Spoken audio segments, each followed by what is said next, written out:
So you want to talk about last night?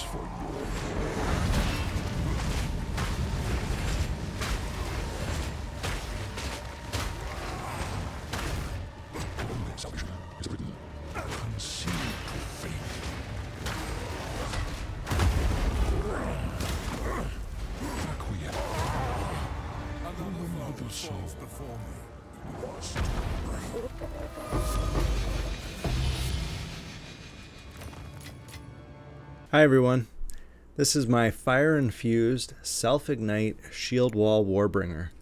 It has over 50k armor, max resistances, 2800 health, deals huge damage, and is immune to ignite damage.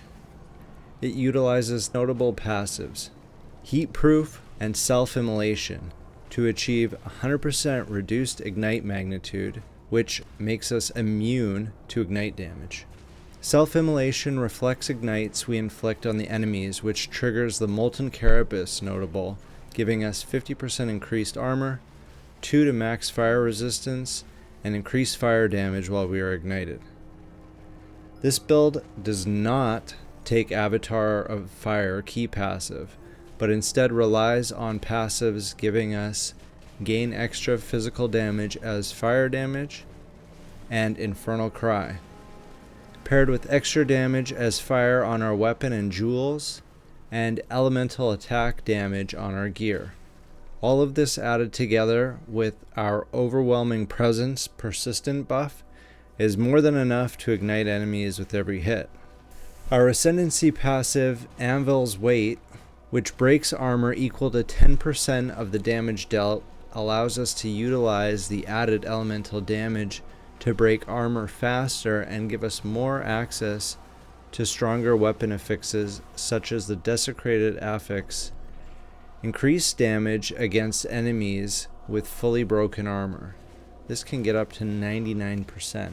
And this is instead of break armor equal to X amount of damage dealt, which is what the Titan and Smith of Katava need to use on their weapons.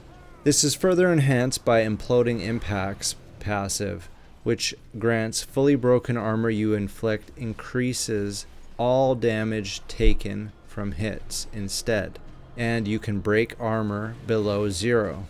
Once an enemy is ignited, we gain up to 98% increased damage with hits against burning enemies from our passives on the tree.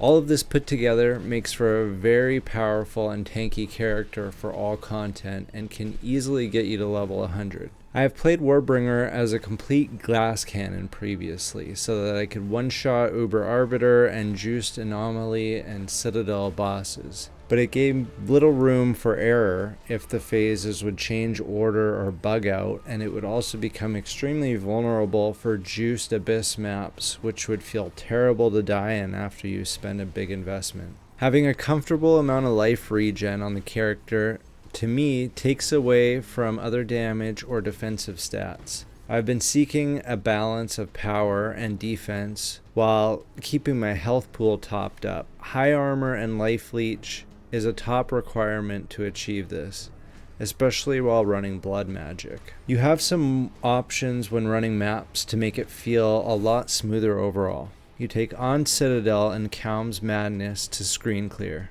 You can pair it with Herald of Ash instead of Overwhelming Presence, but I didn't find it necessary. When it comes to bossing, you can swap on Citadel and Calm's Madness for either Heft, Ulnatul's Embrace, Ambrosia, or Close Combat. For me, I prefer Ulnatul's Embrace and Heft. I won't go over into the details of everything I have on and everything I'm using. I will link my PoE Ninja and Path of Building in the description, and I will also link my previous Shield Wall Warbringer video for a better idea of where I started before I transitioned into this build variant. This is my current Atlas, I was previously running essences and Asmiri spirits, but I find it painful to wander around following the spirits that tend to fly right past close rares and take their sweet ass time absorbing into enemies. I swapped into shrines and rogue exiles, and I run abyss and boss focused tablets, occasionally swapping to ritual, and it feels much more fitting for the warrior playstyle. I do want to say that I love the feeling of huge power that the warrior gives, but I completely understand the negative impact that the movement speed has on a warrior, especially when we just had another class introduced, the Druid, where we hear Jonathan say, "Now the bear is known for being a slower and more lumbering animal,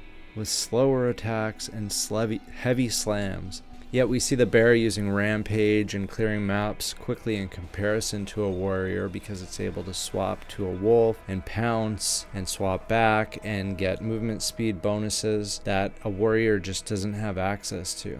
And for me, this is frustrating because I feel like it's the only thing holding people back from playing warrior longer and more often is the movement speed. I think warriors might need an exclusive skill gem that increases movement speed for each recent kill, maybe up to a maximum. Even if it had a slight downside, like take 5% more damage while the buff is active, this would improve the quality of mapping and not feel like an unfair advantage when it comes to bossing. That's just my opinion. Let me know what you all think in the comment section below, and if you like this video, please like and subscribe, and I will see you in the next one. Bye for now.